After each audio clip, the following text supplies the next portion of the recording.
Amados irmãos e irmãs, celebramos hoje a festa da Santíssima Trindade. O evangelho que vamos meditar encontra-se em João, capítulo 16, versículos de 12 a 15.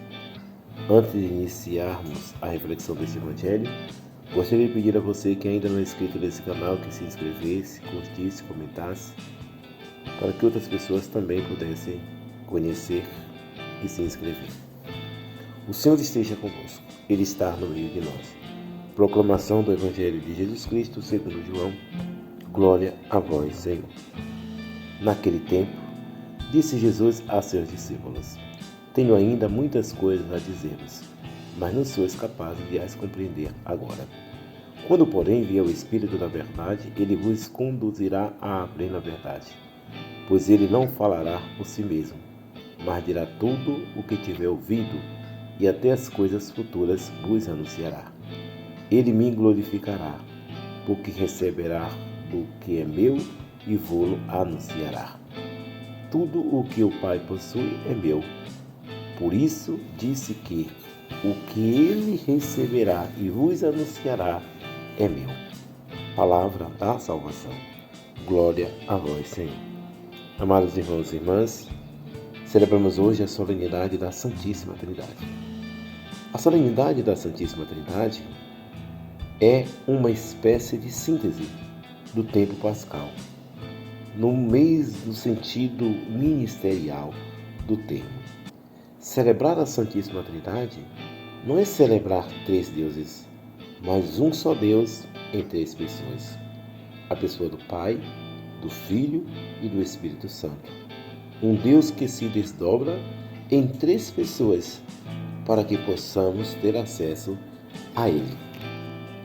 Assim, a essência da liturgia de hoje e a reflexão dos textos bíblicos não nos propõe fazer um tratado sobre a Santíssima Trindade, mas nos ensina a viver em comunidade, unidos ao Pai, ao Filho, ao Espírito Santo, vivendo como irmãos, numa interdependência que nos completa como pessoas, como ser humano, criado à sua imagem e semelhança.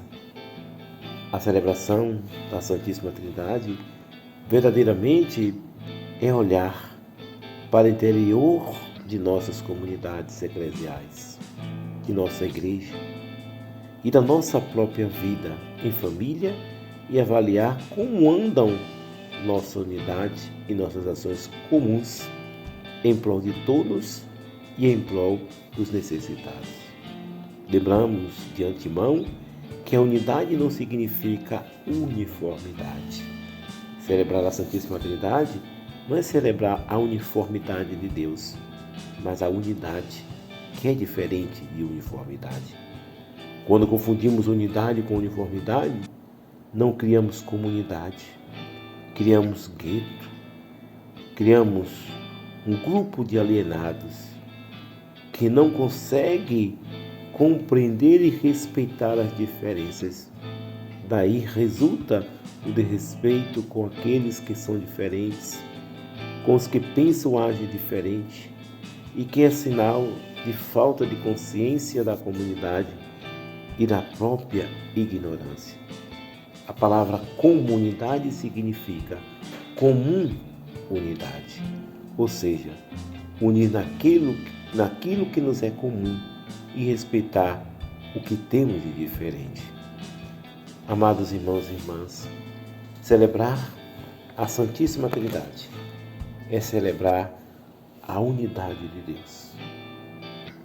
A maneira como Deus se revela na história é diferente, é trina, mas a essência de Deus é una.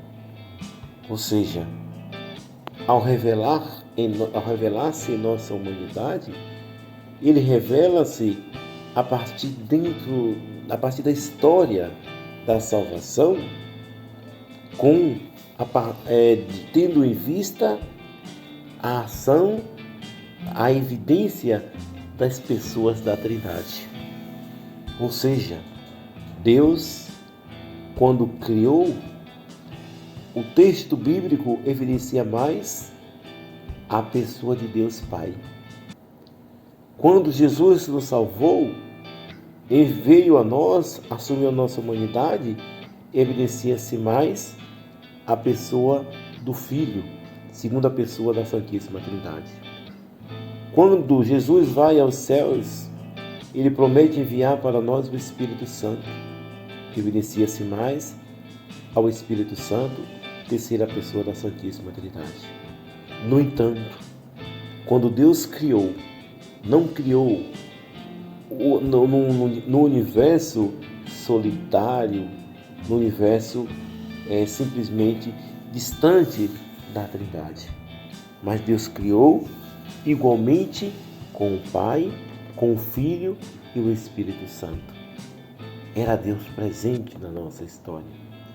Não é um Deus solitário, mas o Deus que nos criou é o Deus Palavra. E Deus Palavra, no Evangelho de São João, capítulo 1, o chamado prólogo de São João, a palavra se fez carne. No princípio era a palavra era Deus, a palavra estava com Deus e a palavra se fez carne. Portanto, Jesus, que é a palavra de Deus encarnada, essa palavra estava no início, na criação. Então, não só o Deus Pai estava presente na criação, como Jesus, que é anterior, que é gerado, não criado, ele estava presente na história da salvação, na história humana, que é igualmente história da salvação. Assim, amados e queridos irmãos, o Evangelho discorre sobre a pessoa do Espírito Santo, a terceira pessoa da Santíssima Trindade. O Evangelho afirma que há muitas coisas a serem ditas, mas que nós não temos capacidade de compreender agora. De fato, só compreenderemos, pois, nem no momento oportuno, pois nem todo o mistério de Deus nos é revelado. A compreensão do Espírito Santo e de suas ações só se dá mediante a fé. Não há coisas que é melhor não compreendermos, porque se a compreendêssemos, não suportaríamos, diz o Evangelho, pois somos seres limitados. Porém, o Espírito Santo nos encaminha para a verdade, mesmo sem ter uma plena compreensão da verdade. Jesus é a revelação do amor de Deus, é a manifestação do amor de Deus, é a graça de Deus entre nós, é a graça de Deus operando em nós. Assim sendo, temos como parâmetro da Santíssima Trindade refletirmos sobre nossa comunidade. Vejamos em que estamos falhando, pois a comunidade é o lugar ideal para vivermos os ensinamentos e é o lugar ideal para vivermos a Trindade Santa, a melhor e mais perfeita comunidade. Pensemos, pois, naquilo que nos une e nas nossas diferenças, não nos dons que participamos ou que somos, nos dons particulares de cada um, nas coisas que fazemos ou nas coisas que fazem a riqueza de nossa comunidade. Ela será cada vez mais perfeita se colocarmos em comum unidade, em comum nossas diferenças, nossos dons, nossos talentos, pois só tem razão de existir se forem colocados em comum unidade, o que nos ensina o mistério da Santíssima Trindade. Em nome do Pai, do Filho e do Espírito Santo.